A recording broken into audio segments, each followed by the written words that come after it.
रामकृष्ण हरी मंडळी श्री स्वामी समर्थ. उद्या 19 एप्रिल 2026 वार रविवार या दिवशी अक्षय तृतीयेचा सण हा आलेला आहे. अक्षय तृतीयेचा सण हा 3.5 मुहूर्तांपैकी एक शुभ मुहूर्त मानला जातो. या दिवशी दान आणि खरेदीला अत्यंत महत्त्व आहे. यासोबतच या दिवशी माता लक्ष्मी आणि भगवान विष्णू यांची पूजा देखील केली जाते. असं म्हटलं जातं की अक्षय तृतीयेला आपण जी काही पुण्यकर्म करू, जे काही दान करू, त्याचं अक्षय पुण्य हे आपल्याला मिळत असतं. अक्षय म्हणजे काय? तर अक्षय म्हणजे ज्याचा कधीही क्षय होत नाही, जे कधीही संपत नाही, जे विपुल प्रमाणामध्ये आपल्याला परत मिळत असतं. आणि यासाठी अक्षय तृतीयेच्या दिवशी आपण काही उपाय व सेवा देखील केल्या जातात, जेणेकरून त्याचं पुण्यफळ जे आहे तर ते आपल्याला अधिक पटीने मिळेल. अक्षय तृतीयेच्या शुभ मुहूर्तावरती आपल्याला घरामध्ये काही महत्त्वाची कामे करायची आहेत, जेणेकरून आपल्या घरावरती माता लक्ष्मीचा अखंड आशीर्वाद राहील आणि आपल्या घरामध्ये धन, धान्य, सुख, समृद्धी याची कधीही कमतरता भासणार नाही. अशी कोणती कामे आहेत तर ते आज आपण या व्हिडिओमार्फत पाहणार आहोत. त्यासाठी व्हिडिओ शेवटपर्यंत नक्की पहा. चॅनलवरती नवीन असाल, पहिल्यांदाच माझे व्हिडिओ पाहत असाल तर नक्कीच चॅनलला सबस्क्राईब करा. चला तर मग वेळ न घालवता आजच्या व्हिडिओला सुरुवात करूया. अक्षय तृतीयेच्या दिवशी सकाळी लवकर उठायचं आहे, स्नान करायचं आहे, स्वच्छ कपडे परिधान करायचे आहेत. त्यानंतर आपलं जे अंगण आहे तर जे मुख्य प्रवेशद्वार आहे त्याच्या समोरची जी काही जागा असेल ती जागा तुम्हाला स्वच्छ झाडून घ्यायची आहे. स्वच्छ तुम्हाला तिथे सडा टाकायचा आहे. तुम्हाला सडा टाकणं शक्य नसेल तर तुम्ही फक्त पाणी देखील मारू शकता. जर शहरी भागामध्ये तुम्ही राहत असाल तर पाण्याने ते धुवून घेऊ शकता किंवा पुसून घेऊ शकता. सकाळच्या वेळी जेव्हा आपण अंगणामध्ये सडा टाकतो तर त्यावेळी आपल्या घरामध्ये माता लक्ष्मीचं आगमन होत असतं. त्यासाठी सकाळच्या वेळेस आपल्या अंगणामध्ये सडा टाकायचा आहे. त्यानंतर आपल्या मुख्य प्रवेशद्वारावरती जो आपला उंबरठा असतो त्या उंबरठ्यावरती आपल्याला हळदीचं पाणी टाकायचं आहे. हळदीचं पाणी उंबरठ्यावरती शिंपडल्याने घरामध्ये सुख समृद्धी नांदते. भगवान विष्णूसह माता लक्ष्मीचा आशीर्वाद आपल्याला लाभत असतो. यासोबतच उंबरठ्याच्या दोन्ही बाजूला देखील आपल्याला थोडंसं पाणी शिंपाडून घ्यायचं आहे. कारण की असं म्हटलं जातं की आपल्या उंबरठ्याजवळ रात्रभर आपले पितृ असतात आणि जेव्हा आपण उंबरठ्याच्या दोन्ही बाजूला पाणी शिंपडतो तर त्यावेळेस आपले पितृ जे आहे तर ते पाणी पिऊन तृप्त होतात आणि आपल्याला शुभ आशीर्वाद देत असतात. अक्षय तृतीयेचा दिवस हा खरेदीसाठी, याशिवाय पुण्यकर्म करण्यासाठी, दान करण्यासाठी जेवढा महत्त्वाचा आहे तर तेवढाच पितरांच्या सेवेसाठी देखील महत्त्वाचा आहे. अक्षय तृतीयेच्या दिवशी आपण आपली फरशी पुसून काढायची आहे. फरशी पुसत असताना त्या पाण्यामध्ये आपल्याला चिमूटभर हळद, थोडंसं खडे मीठ, थोडंसं गोमूत्र टाकायचं आहे. याचा प्रभाव देखील अत्यंत आहे. खडे मीठ हे जे आहे तर ते माता लक्ष्मीसोबतच समुद्र मंथनातून आपल्याला मिळालं होतं. खडे मिठेला माता लक्ष्मी स्वरूप मानलं जातं. त्यासाठी खडे मीठ टाकून जर आपण फरशी पुसली तर आपल्या घरातील जी काही नकारात्मकता आहे, निगेटिव्हिटी आहे, वास्तुदोष आहे तर ते देखील दूर होतात. आपल्या घरामध्ये एखाद्या कोपऱ्यामध्ये जर वास्तुदोष असेल तर ते देखील दूर होत असतो. आपली फरशी जी आहे तर ती अँटीबायोटिक होत असते. घरामध्ये डास, मच्छर किंवा काही कीटक जे आहे तर ते देखील होत नाहीत, माशा देखील होत नाहीत. आपल्या घरामध्ये फरशी पुसत असताना आपण त्यामध्ये हळद टाकल्याने फरशी जी आहे तर ती निर्जंतुक होत असते आणि हळद ही भगवान विष्णूंना अतिशय प्रिय आहे. त्यासोबतच हळद ही नकारात्मकता घालवण्यासाठी तितकीच उत्तम मानली जाते. त्यासाठी आपण हळद देखील पाण्यामध्ये टाकायची आहे. शिवाय गोमूत्र देखील टाकायचं आहे. माता लक्ष्मीला गोमूत्र अत्यंत प्रिय आहे आणि गोमूत्र घरामध्ये शिंपडल्याने आपल्या घरातील दोष हे दूर होऊन, नकारात्मकता दूर होऊन माता लक्ष्मीचा, कुलदेवतेचा आशीर्वाद आपल्याला मिळत असतो. आपलं घर जे आहे तर ते पवित्र होत असतं. त्यासाठी आपल्याला पुसायच्या पाण्यामध्ये गोमूत्र टाकायचं आहे किंवा तुम्ही ते गोमूत्र जे आहे तर ते घरामध्ये आंब्याच्या पाण्याने किंवा एखाद्या फुलाच्या मदतीने शिंपाडू सुद्धा शकता. यानंतर आपला मुख्य दरवाजा आपल्याला स्वच्छ करून घ्यायचा आहे. आपल्या घरामध्ये येणारी पॉझिटिव्हिटी, त्यासोबतच निगेटिव्हिटी जी आहे तर ती आपल्या मुख्य दरवाजावरूनच आपल्या घरामध्ये प्रवेश करत असते. आपला मुख्य दरवाजा स्वच्छ, सुंदर, सुशोभित असेल तर अशा घरामध्ये माता लक्ष्मी ही अखंड निवास करते. घरामध्ये माता लक्ष्मीचं आकर्षण होतं. यासाठी आपल्याला मुख्य दरवाजा स्वच्छ करून घ्यायचा आहे. जिथे ओल्या कुंकवाने आपल्याला स्वस्तिक हे चिन्ह काढायचं आहे. अशा शुभ दिवशी जर आपण आपल्या मुख्य दरवाजावरती स्वस्तिक हे चिन्ह काढलं तर घरामध्ये नकारात्मकता प्रवेश करत नाही. त्यासोबतच आपल्या डोक्यावरती भगवान विष्णूसह माता लक्ष्मीचा अखंड वास राहतो. स्वस्तिक या चिन्हामध्ये सर्व देवी देवतांचा वास असतो. त्यासाठी स्वस्तिक हे चिन्ह आपल्याला अशा विशेष प्रसंगी काढायचं आहे, जेणेकरून घरामध्ये माता लक्ष्मी आकर्षित केली जाईल आणि घरामध्ये सुख समृद्धी नांदेल. त्यासाठी एक स्वस्तिक चिन्ह मुख्य दरवाजावरती असावंच. त्यामुळे आपल्या घरामध्ये कोणत्याही प्रकारची नकारात्मकताही प्रवेश करत नाही. तुमचे विकतचे कितीही स्वस्तिक चिन्ह किंवा सुशोभित वस्तू लावल्या तरी देखील ओल्या कुंकवाने जेव्हा तुम्ही स्वस्तिक हे चिन्ह काढता त्याचा प्रभाव हा अधिक आढळून येतो. त्यानंतर आपल्याला आपल्या उंबरठ्यावरती हळदीचं लेपन करायचं आहे. हळदीचं लेपन करत असताना तुम्ही हळद घेऊन त्यामध्ये थोडंसं थोडंसं गोमूत्र किंवा गंगाजल तुम्ही त्यामध्ये घालायचं आहे. गुलाबजल घालून तुम्ही त्याचं लेपन करू शकता किंवा तुम्ही जर त्यामध्ये चंदन, हळद आणि थोडंसं गंगाजल किंवा गोमूत्र टाकलं तरी देखील हळदीचा रंग जो आहे तर तो खूप छान दिसतो. तर त्या पद्धतीने तुम्हाला जसं शक्य आहे त्या पद्धतीने तुम्ही त्या वस्तू हळदीमध्ये टाकून त्याने तुम्हाला उंबरठ्यावरती हळदीचं लेपन करायचं आहे. उंबरठ्यावरती हळदीचं लेपन असल्याने आपल्या घरामध्ये कोणत्याही प्रकारची नकारात्मकता प्रवेश करत नाही. यासोबतच अशा शुभ प्रसंगी आपण जर हळदीचं लेपन उंबरठ्यावरती केलं तर भगवान विष्णूंचा आशीर्वाद आपल्याला प्राप्त होतो. हळद ही भगवान विष्णूंना अत्यंत प्रिय आहे आणि हळदीचे उपाय केल्याने भगवान विष्णू प्रसन्न होतात आणि आपल्याला शुभ आशीर्वाद देत असतात. जेव्हा भगवान विष्णू प्रसन्न असतात तेव्हा माता लक्ष्मी ही पाठोपाठ येतच असते. यासाठी आपल्याला उंबरठ्यावरती हळदीचं लेपन हे करायचं आहे. त्यानंतर छोटीशी का होईना दारामध्ये रांगोळी काढायची आहे. उंबरठ्यावरती आपल्याला हळदी, कुंकू, धूप, दीप, फूल वाहून आपल्याला पूजा करायची आहे. अशा प्रकारे उंबरठ्याची पूजा तुम्ही आवर्जून करा. अक्षय तृतीयेच्या दिवशी सोने खरेदीला अनन्य साधन असं महत्त्व दिलं जातं. तुम्हाला जर शक्य झालं तर तुम्ही नक्की सोने खरेदी करू शकता. तुम्हाला जर सोनं खरेदी करणं शक्य नसेल तर तुम्ही सोन्याव्यतिरिक्त इतर वस्तू देखील या दिवशी खरेदी करू शकता ज्या शुभ असतील. आपल्या चॅनलवरती नक्कीच याबद्दलचे सविस्तर व्हिडिओ आहे तर ते तुम्ही पाहून या दिवशी खरेदी देखील करू शकता. जेव्हा आपण अक्षय तृतीया असते तर त्याच दिवशी पितरांसाठी देखील पूजा केली जाते. अक्षय तृतीयेच्या दिवशी अन्नपूर्णा मातेचा जन्मदिवस देखील साजरा केला जातो. त्यासाठी अन्नपूर्णा मातेची सेवा अक्षय तृतीयेच्या दिवशी आपल्याला करायची आहे. अक्षय तृतीयेच्या दिवशी आपलं स्वयंपाकघर जे आहे तर ते आपल्याला सुशोभित करायचं आहे, स्वच्छ करायचं आहे. आपलं स्वयंपाकघर जे आहे तर ते नेहमी स्वच्छ असावं. परंतु अक्षय तृतीयेच्या शुभ मुहूर्तावरती देखील आपलं स्वयंपाकघर जे आहे तर ते आपल्याला सुशोभित आणि स्वच्छ करायचं आहे. अन्नपूर्णा मातेची सेवा आपल्याला या दिवशी करायची आहे. ज्या गृहिणींच्या डोक्यावरती अन्नपूर्णा माते आशीर्वाद असतो तर अशा घरामध्ये धन आणि धान्याची कधीही कमतरता भासत नाही. त्यामुळे आपल्या कुलदेवतेचा आशीर्वाद देखील आपल्याला प्राप्त होतो. त्यासाठी आपल्याला या दिवशी अन्नपूर्णा मातेची सेवा न चुकता करायची आहे.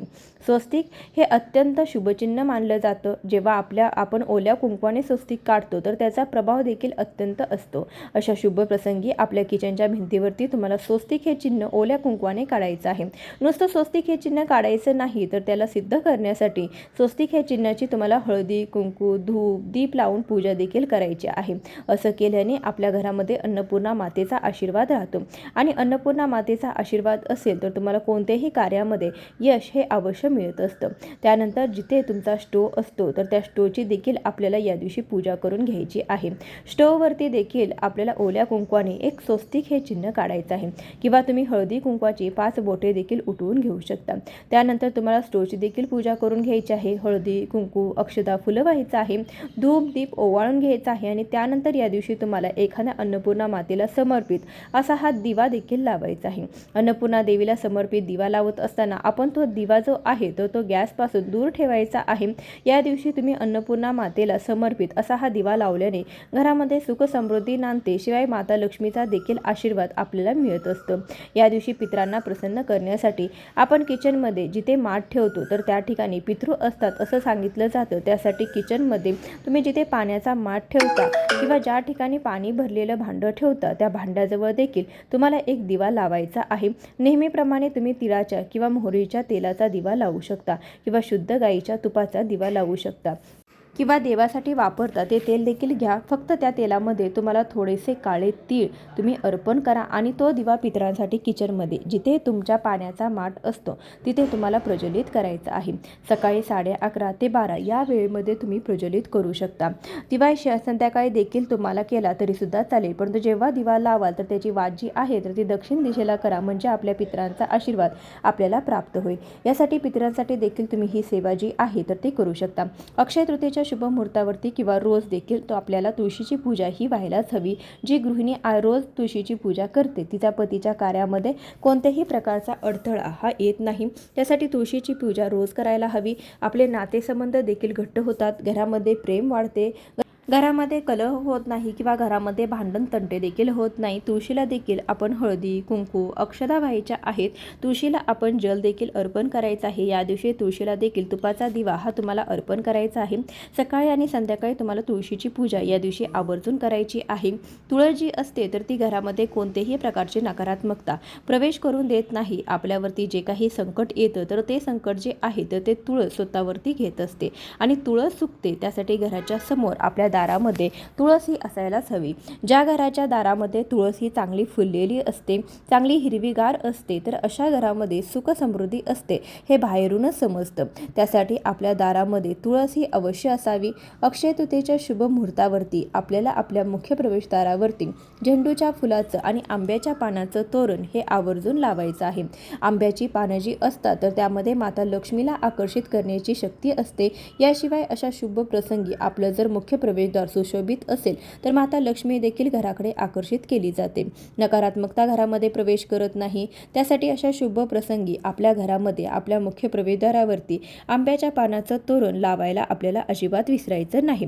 अन्नपूर्णा मातेचा जन्मदिवस हा अक्षय तृतीयेच्या दिवशी असतो, तर या दिवशी आपल्याला अन्नपूर्णा मातेची सेवा जी आहे तर ती करायची आहे. अन्नपूर्णा मातेच्या मूर्तीवरती आपल्याला धान्य अर्पण करायचं आहे. धान्य अर्पण करत असताना अन्नपूर्णा मातेची मूर्ती थोड्याशा तांदळामध्ये ठेवावी. त्यानंतर मुठमुठ तांदूळ घ्यायचे आहेत आणि हे तांदूळ आपल्याला मातेवरती अर्पण करायचे आहेत. जशी आपण शिवामूठ वाहतो त्या प्रकारे आपल्याला हे जे तांदूळ आहेत तर ते वाहायचे आहेत. तांदूळ वाहत असताना ते किती वाहिले त्याचं मोजमाप करायचं नाही. जोपर्यंत तांदूळ अन्नपूर्णा मातेच्या खांद्यापर्यंत येत नाहीत तोपर्यंत आपल्याला हे जे तांदूळ आहेत तर ते अर्पण करत राहायचं आहे. अन्नपूर्णा मातेला तांदूळ अर्पण करत असताना अन्नपूर्णे सदापूर्णे शंकर प्राणवल्लभे ज्ञान वैराग्यच सिद्ध भिक्षां देहीच पार्वती या मंत्राचा जप करायचा आहे. किंवा ओम अन्नपूर्णे नमः या मंत्राचा जप देखील तुम्ही करू शकता.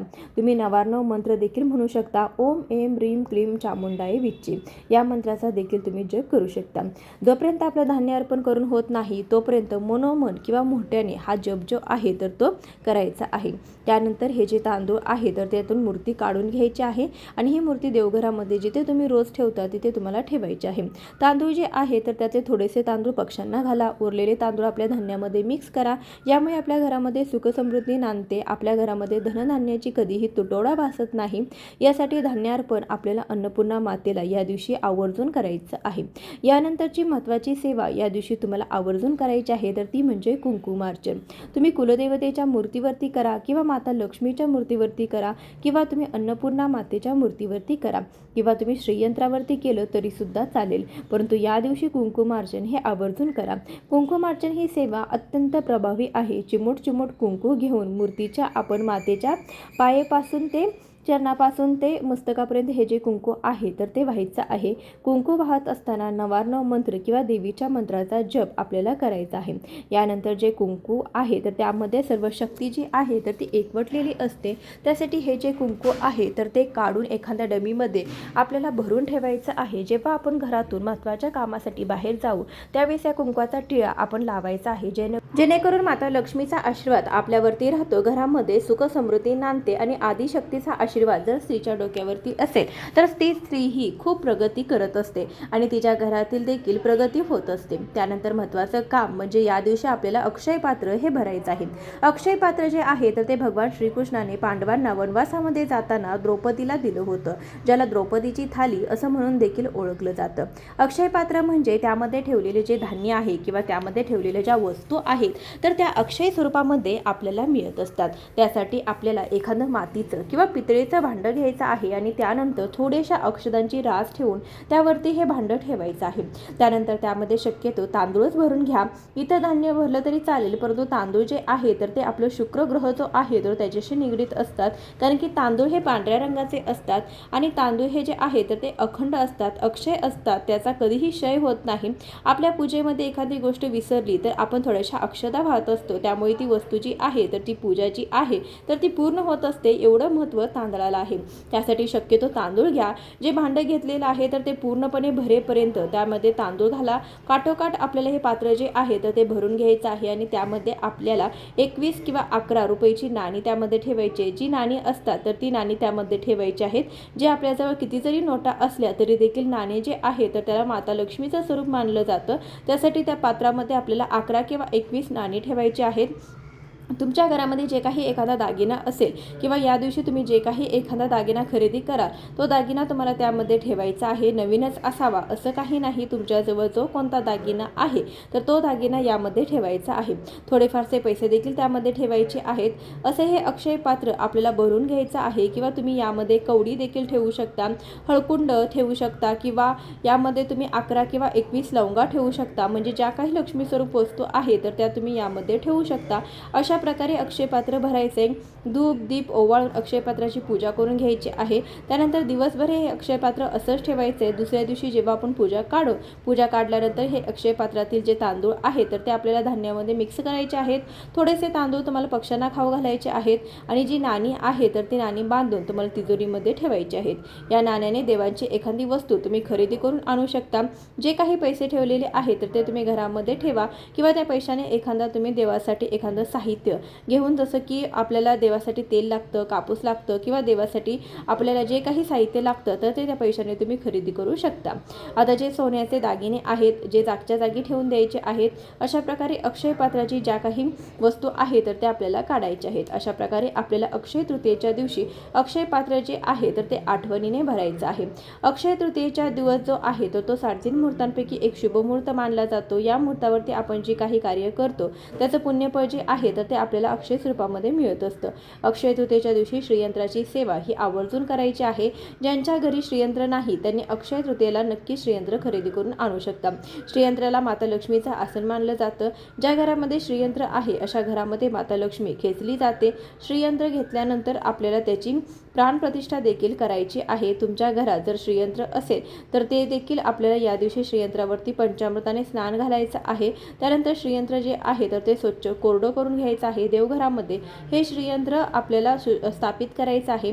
श्रीयंत्रावरती या दिवशी कुंकुमार्चन तुम्ही देखील करू शकता. श्रीयंत्राची पूजा करत असताना सर्वात प्रभावी मंत्र म्हणजे कमलात्मक मंत्र ओम श्रीम ह्रीम श्रीम कमले कमलालये प्रसिद्ध श्रीम ह्रीम श्रीम ओम महालक्ष्मी नमः या मंत्राचा जप तुम्ही करू शकता.